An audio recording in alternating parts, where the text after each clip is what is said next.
साल 1995 का था। राजस्थान के एक छोटे से गांव में एक खंडहर नुमा हवेली थी, जिसे सब भूतिया हवेली कहते थे। गांव वालों का मानना था कि उस हवेली में कोई आत्मा रहती थी। गांव का हर शख्स उस हवेली के पास से गुजरने से भी डरता था। हवेली में रात को अजीब सी आवाजें आती, कभी किसी औरत के रोने की तो कभी किसी के हंसने की। अरविंद, जो गांव के पास के ही शहर में एक पत्रकार था, को इन अफवाहों में कुछ ज्यादा ही दिलचस्पी थी। उसे ऐसी जगहों पर जाकर उनकी सच्चाई जानने का शौक था। एक दिन उसने ठान लिया कि वह इस हवेली की असलियत जानकर ही रहेगा। गांव वालों ने उसे बहुत समझाया, पर अरविंद के जिद्दी स्वभाव के सामने किसी की नहीं चली। शाम के समय अरविंद हवेली के पास पहुंचा। सूरज डूब रहा था और आसमान पर लाल रंग की छटा फैली हुई थी। हवेली की टूटी फूटी दीवारों पर काई जमी थी और आसपास उगे पेड़ों के कारण वहां हमेशा एक अजीब सी ठंडक रहती थी। अरविंद ने अपने कैमरे को तैयार किया और धीरे धीरे हवेली के अंदर कदम रखा। अंदर दाखिल होते ही उसे एक सर्द हवा का झोंका महसूस हुआ। हवेली की दीवारों पर पुरानी तस्वीरें टंगी हुई थीं, जो धूल में सनी हुई थीं। कमरे के एक कोने में पुराना झूला हिलता हुआ दिखा, मानो कोई अभी भी उस पर बैठा हो। अरविंद ने सोचा कि यह सब बस हवा का असर है। उसने कमरे की जांच शुरू की। हर कमरे में धूल की मोटी परतें जमी थीं, पर एक कमरे में उसे कुछ अलग महसूस हुआ। उस कमरे की फर्श पर खून के धब्बे थे, जो समय के साथ काले पड़ चुके थे। अरविंद ने कैमरे की रोशनी से उस जगह को गौर से देखा तो उसे वहां एक औरत की परछाई दिखाई दी, जो धीरे धीरे उसकी ओर बढ़ रही थी। उसकी धड़कनें तेज हो गईं, पर वह डर को नकारते हुए आगे बढ़ा और परछाई से सवाल पूछा, तुम कौन हो? परछाई से कोई जवाब नहीं आया, मगर अगले ही पल एक ठंडी आवाज उसके कानों में गूंजी, तुम्हें यहां नहीं आना चाहिए था। अरविंद ने चारों ओर देखा, मगर वहां कोई नहीं था। उसने कैमरे की रिकॉर्डिंग जारी रखी और उस आवाज की दिशा में बढ़ा। अचानक कमरे का दरवाजा बंद हो गया और पूरा कमरा घुप अंधेरे में डूब गया। अरविंद ने अपने टॉर्च की रोशनी जलाई तो देखा कि उस परछाई ने अब एक मानवीय रूप ले लिया था। एक औरत सफेद साड़ी में उसके सामने खड़ी थी, पर उसका चेहरा अंधेरे में ढका हुआ था। औरत ने उसकी ओर इशारा करते हुए कहा, तुम्हें इस जगह की सच्चाई जाननी है? तो सुनो मेरी कहानी। अरविंद ने खुद को संभालते हुए उस औरत की ओर देखा, जिसने मानो पूरे कमरे को अपनी उपस्थिति से ठंडा कर दिया था।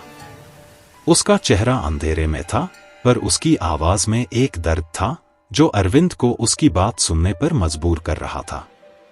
उसने धीरे से पूछा, तुम कौन हो और तुम्हारी कहानी क्या है? औरत ने एक ठंडी सांस ली और बोली, मेरा नाम रमा था। इस हवेली में मैं और मेरा परिवार रहा करते थे। मेरे पति बहुत अच्छे इंसान थे, पर एक रात कुछ ऐसा हुआ जिसने मेरी जिंदगी और मौत दोनों को बदल दिया। अरविंद ने रिकॉर्डिंग चालू रखते हुए कहा, क्या हुआ उस रात?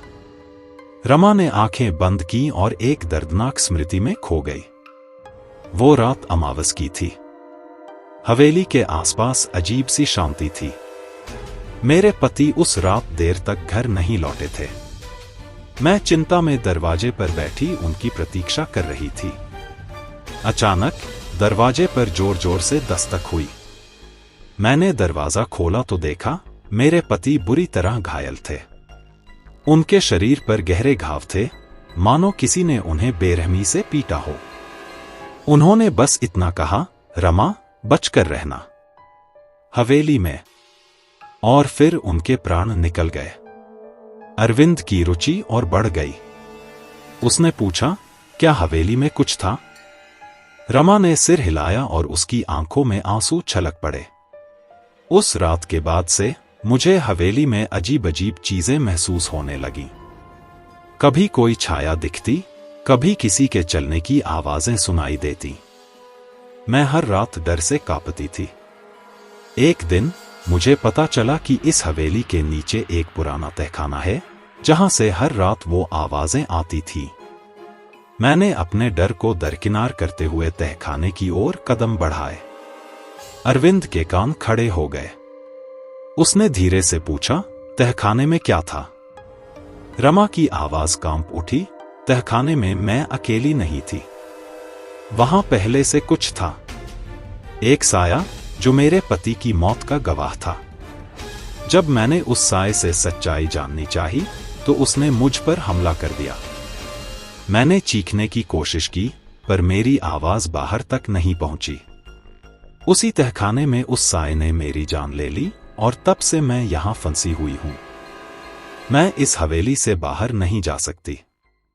अरविंद के मन में अब डर की एक लहर दौड़ गई। उसने पूछा, तुम चाहती क्या हो? मुझसे क्या चाहिए? रमा ने धीरे से कहा, तुम इस तहखाने का राज सबके सामने लाओ।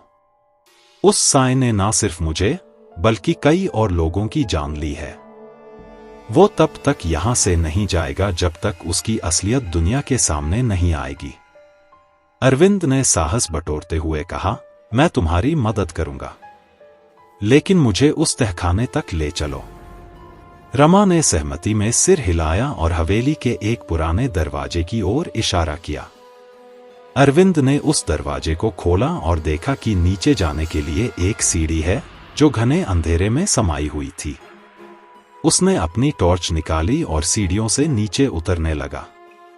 रमा की आत्मा उसके पीछे पीछे चल रही थी।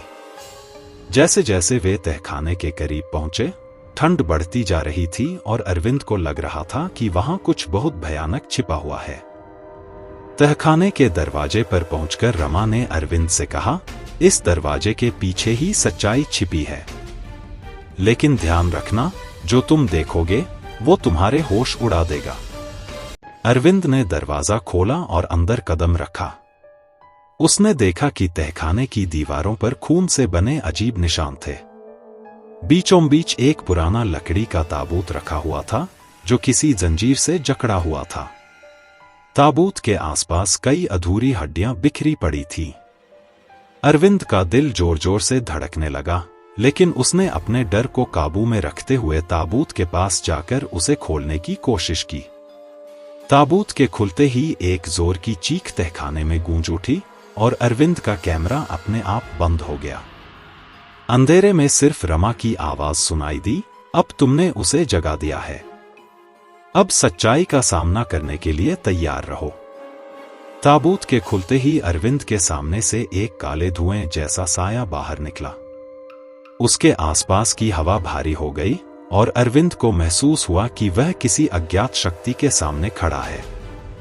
साए के निकलते ही तहखाने की दीवारों पर लगे खून के निशान चमकने लगे और तहखाने की ठंड अब असहनीय हो गई थी। अरविंद ने हिम्मत जुटाकर उस साए से पूछा, तुम कौन हो और इस हवेली में क्यों हो? साए ने एक भयानक हंसी के साथ जवाब दिया, मैं वो हूं जिसे इस हवेली के मालिक ने सालों पहले यहां कैद किया था। उन्होंने मुझसे अपने फायदे के लिए काला जादू करवाया, पर जब मैंने अपने हिस्से का बदला चाहा तो मुझे इस ताबूत में कैद कर दिया। तब से मैं यहां फंसा हूं और हर उस इंसान की आत्मा को निगलता हूं जो इस जगह पर आने की गलती करता है। अरविंद ने अपने कैमरे को फिर से चालू करने की कोशिश की, लेकिन उसका कैमरा पूरी तरह से खराब हो चुका था। उसे समझ में आ गया कि यहां से निकलना आसान नहीं होगा। साए ने उसकी ओर बढ़ते हुए कहा, अब तुम्हारी भी बारी है। तुम्हें भी मेरी तरह यहां हमेशा के लिए कैद रहना पड़ेगा। रमा की आत्मा ने बीच में हस्तक्षेप करते हुए कहा, नहीं, तुम और किसी की जान नहीं लोगे। साया हंसा और बोला, तुम्हारी छोटी सी आत्मा मुझे रोक नहीं सकती रमा, तुम तो खुद मेरे जाल में फंसी हो। अरविंद ने देखा कि साया रमा की आत्मा को अपनी शक्ति से दबाने की कोशिश कर रहा था। रमा की आत्मा दर्द में तड़प उठी। अरविंद को समझ में नहीं आ रहा था कि वह क्या करे। उसने चारों ओर देखा तो उसे दीवार पर कुछ पुराने मंत्रों की लिपियां दिखी। उसने उन पर ध्यान केंद्रित किया और महसूस किया कि यह कोई पुरानी तांत्रिक लिपि थी जो उस साए को रोकने के लिए लिखी गई थी। अरविंद ने तेजी से उन लिपियों को पढ़ने की कोशिश की। उसे पूरा मंत्र पढ़ना नहीं आता था, पर उसने जो शब्द समझ में आए उन्हें जोर से बोलना शुरू कर दिया। जैसे ही उसने मंत्रों को पढ़ा, साए की शक्ति कमजोर पड़ने लगी और रमा की आत्मा को थोड़ी राहत महसूस हुई। साया गुस्से में चिल्लाया, तुम नहीं जानते कि तुम किससे खेल रहे हो। अरविंद ने साए को कमजोर होता देख मंत्रों को और जोर से पढ़ा। तभी अचानक तहखाने की दीवारें हिलने लगीं और ताबूत अपने आप बंद होने लगा। साए ने अपनी पूरी शक्ति लगाकर अरविंद की ओर झपट्टा मारा, लेकिन रमा की आत्मा ने उसे रोकने के लिए अपनी पूरी ताकत लगा दी। रमा की आत्मा ने अरविंद से कहा, तुम्हें इस ताबूत को फिर से बंद करना होगा, जल्दी करो। अरविंद ने हिम्मत जुटाकर ताबूत की ओर भागा और जैसे तैसे उसे बंद कर दिया। साए की चीखें गूंज उठीं और उसकी शक्ति ताबूत में समा गई। तहखाने में फिर से सन्नाटा छा गया। रमा की आत्मा थकी हुई और कमजोर दिख रही थी। उसने अरविंद की ओर देखा और कहा, तुमने मुझे और कई बेगुनाह आत्माओं को बचा लिया, पर अब मुझे भी इस संसार से मुक्त होना होगा। अरविंद ने रमा से पूछा, क्या अब तुम्हारी आत्मा शांति पा सकेगी? रमा की आंखों में एक नमी सी आ गई और उसने कहा, तुमने मुझे आजाद कर दिया अरविंद, अब मैं मुक्त हूं। बस तुम इस हवेली को हमेशा के लिए बंद करवा दो, ताकि फिर कोई इस साए की बुराई का शिकार न हो सके। अरविंद ने सिर हिलाकर उसकी बात मान ली। रमा की आत्मा ने एक आखिरी बार मुस्कुराया और धीरे धीरे हवा में घुलने लगी।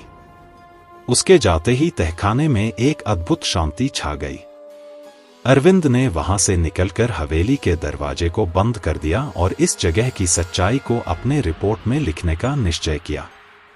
अरविंद ने हवेली के दरवाजे को मजबूती से बंद कर दिया और अपनी जान बचाकर बाहर निकला।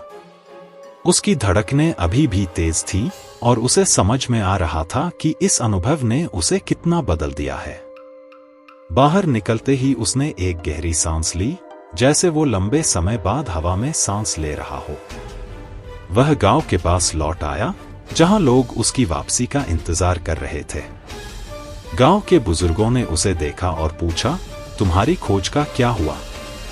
क्या तुमने उस भूतिया हवेली में सच में जाकर देखा? अरविंद ने अपनी आंखों में गंभीरता लाते हुए कहा, हां, मैं सच में गया था। वहां जो कुछ भी हुआ वह सच था, लेकिन अब हवेली से साया खत्म हो गया है। गांव वालों ने हैरानी से उसकी ओर देखा। अरविंद ने उन्हें रमा की कहानी बताई, कैसे उसने अपनी आत्मा को मुक्त किया और साए को तहखाने में बंद कर दिया। गांव वाले सुनकर सन्न रह गए। उन्होंने कभी नहीं सोचा था कि उनकी पुरानी कहानियां इतनी सच्ची होंगी। तुम्हें उस हवेली को बंद करने का एक तरीका खोजना होगा, गांव के मुखिया ने कहा। हम सभी को मिलकर यह सुनिश्चित करना होगा कि कोई और उस जगह पर ना जाए। अरविंद ने हां में सिर हिलाया। उसने गांव वालों को एकत्रित किया और सबने मिलकर एक योजना बनाई। उन्होंने तय किया कि वे हवेली के पास एक बाड़ा लगाएंगे और एक चेतावनी बोर्ड भी लगाएंगे ताकि कोई भी उस खतरनाक जगह के पास न आए। उन्होंने उस हवेली की ओर जाने वाले रास्ते पर एक बड़ा बोर्ड लगाया, जिस पर लिखा था, भूतिया हवेली, प्रवेश वर्जित। कुछ ही दिनों में गांव में लोग अरविंद की कहानी के बारे में सुनने लगे। कई लोग उसे पूछने आए कि क्या वह सच है। अरविंद ने उन्हें बताया कि भूतिया हवेली में जाने का क्या खतरा है और कैसे उन्होंने एक आत्मा को मुक्त किया। धीरे धीरे गांव की भयावहता कम होने लगी और लोग उस हवेली के बारे में कम चर्चा करने लगे। पर एक रात जब अरविंद अपने कमरे में सो रहा था, उसे फिर से वही डरावनी आवाज सुनाई दी। यह आवाज उसकी खिड़की से आई थी। उसने धीरे धीरे खिड़की की ओर बढ़कर उसे खोला और देखा कि एक काली परछाई उसकी ओर देख रही थी। वह वही साया था जो उसने तहखाने में बंद किया था। अरविंद के मन में डर समा गया। वह समझ गया कि साया अभी भी वहां है, भले ही उसने उसे ताबूत में बंद कर दिया हो। उसने खुद को संभाला और सोचा कि अब उसे रमा की मदद लेनी होगी। उसने जल्दी से अपने कैमरे को चालू किया और उस परछाई को रिकॉर्ड करने लगा। साया धीरे धीरे उसके पास आया और बोला, तुम समझते हो कि तुमने मुझे रोक दिया है? मैं अभी भी तुम्हारे चारों ओर हूं। तुमने रमा को मुक्त किया, पर तुम यह नहीं जानते कि मैं उसकी ताकत को भी अपने में समेट चुका हूं। तुमसे कोई नहीं बचा सकता। अरविंद ने हिम्मत जुटाते हुए कहा, मैं तुम्हें फिर से रोकूंगा। मैं जानता हूं कि तुम क्या हो। तुम्हारी असली पहचान सबको बतानी होगी। साया हंसते हुए बोला, तुम इसे साबित नहीं कर सकते। तुमने जो किया उसका नतीजा तुम्हें भुगतना पड़ेगा। तभी अरविंद को याद आया कि जब उसने रमा की आत्मा को मुक्त किया था, तब वह उसे एक मंत्र सिखाने की कोशिश कर रही थी। उसने अपने दिमाग में उसे फिर से चलाया और जोर से उस मंत्र का उच्चारण करने लगा।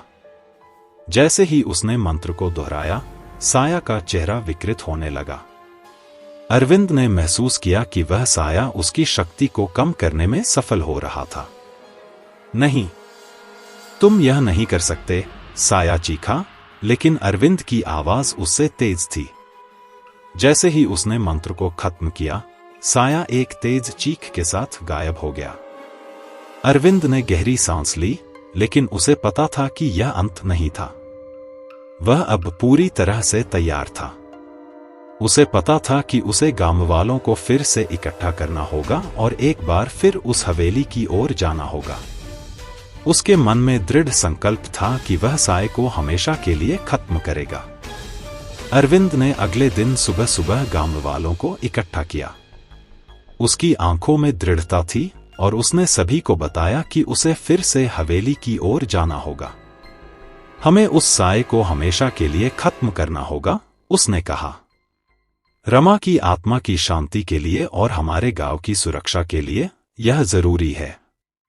गांव वालों ने उसकी बात सुनी और उनमें से कुछ ने कहा, हम तुम्हारे साथ चलेंगे, लेकिन हमें सावधान रहना होगा। अरविंद ने सभी को आश्वस्त करते हुए कहा, अगर हम मिलकर काम करें तो हम इसे खत्म कर सकते हैं। तैयारी करने के बाद वे सभी हवेली की ओर चल पड़े। गांव वाले डर के साथ चल रहे थे, लेकिन अरविंद ने उन्हें भरोसा दिलाया। जब वे हवेली के पास पहुंचे तो वहां का माहौल फिर से खौफनाक हो गया। हवेली का दरवाजा अब भी बंद था और चारों ओर एक अजीब सी शांति छाई थी। उन्होंने मिलकर हवेली का दरवाजा खोला। जैसे ही दरवाजा खुला, एक सर्द हवा ने उनका स्वागत किया। अरविंद ने अपने कैमरे को चालू रखा और सभी को तहखाने की ओर जाने के लिए इशारा किया। सबने धीरे धीरे सीढ़ियों से नीचे जाना शुरू किया। जब वे तहखाने में पहुंचे तो सबने देखा कि वहां का माहौल पहले से भी ज्यादा भयानक था। ताबूत अभी भी वहीं था, लेकिन उसकी स्थिति अब बदल गई थी। वह धीरे धीरे हिल रहा था, जैसे उसमें कुछ था। अरविंद ने कहा, हमें जल्दी करना होगा। उसने मंत्र को फिर से दोहराने का फैसला किया और गांव वालों से कहा, जब मैं कहूं तब तुम सब मिलकर मेरी आवाज में आवाज मिलाना। यह साया अब और मजबूत हो गया है। उसने मंत्र पढ़ना शुरू किया। जैसे ही उसने पहला शब्द बोला, साया फिर से वहां प्रकट हुआ। वह अब पहले से अधिक शक्तिशाली और डरावना लग रहा था। उसका चेहरा अब सच्चाई का प्रतीक था, एक ऐसा चेहरा जो कई मासूमों का खून पी चुका था। तुम फिर से आ गए, साया गुस्से में बोला। तुम समझते हो कि तुम मुझे खत्म कर सकते हो? मैंने कई आत्माओं को निगला है, तुम कोई नहीं हो। अरविंद ने साहस बटोरते हुए कहा, मैंने तुम्हें पहले ही देखा है। तुम्हारी ताकत अब कम है। आज मैं तुम्हें खत्म करने आया हूं। गांव वालों ने एकजुट होकर अरविंद के साथ मंत्र का उच्चारण किया। साया चीखता रहा, नहीं, तुम ऐसा नहीं कर सकते, लेकिन अरविंद और गांव वालों की एकता ने उसे कमजोर करना शुरू कर दिया। ताबूत की हिलती हुई स्थिति बढ़ती गई और साया डर में कांपने लगा। तुम अब मुझे रोक नहीं सकते, साया ने जोर से चिल्लाया, लेकिन अरविंद और गांव वालों ने मंत्र को लगातार दोहराना जारी रखा। धीरे धीरे साया की शक्ति खत्म होने लगी और वह ताबूत के पास गिर गया। साया अब असहाय था। अरविंद ने ताबूत को फिर से बंद कर दिया और मंत्र का अंतिम हिस्सा बोलते हुए कहा, अब तुम्हारा अंत हुआ, तुम फिर कभी नहीं लौटोगे। साया एक अंतिम चीख के साथ गायब हो गया और तहखाने में एक अजीब सी शांति छा गई। गांव वालों ने एक दूसरे को देखकर राहत की सांस ली। उन्होंने महसूस किया कि अब हवेली से खतरा खत्म हो गया है। रमा की आत्मा फिर से प्रकट हुई और मुस्कुराते हुए बोली, तुमने मुझे और मेरी आत्मा को आजाद कर दिया। अब मैं शांति से जा सकती हूं। तुम सबने एकजुट होकर जो किया वह अद्भुत है। तुम लोग अब हमेशा के लिए सुरक्षित रहोगे। अरविंद ने सिर झुकाया और कहा, हमने यह सब तुम्हारे लिए किया। अब हम इस हवेली को हमेशा के लिए बंद कर देंगे। गांव वालों ने मिलकर हवेली के दरवाजे को बंद किया और ताले लगाकर उसे सील कर दिया। उन्होंने तय किया कि वे उस जगह को एक भूतिया स्थान की तरह छोड़ देंगे ताकि कोई और वहां ना जाए।